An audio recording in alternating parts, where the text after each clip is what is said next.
Some intermediate frequency furnaces have the problem of not being able to start, and some intermediate frequency induction furnaces can start, but they stop immediately after starting, and the equipment is in a state of repeated startup. There are two ways to deal with this kind of fault. The first one is to increase the front pin of the inverter a little bit.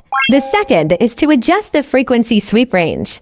I have tried these two methods, but if you can't solve it, you can leave a message in the comment area. At the same time, bosses who need intermediate frequency furnaces can get acquainted with our company till this sharing is over.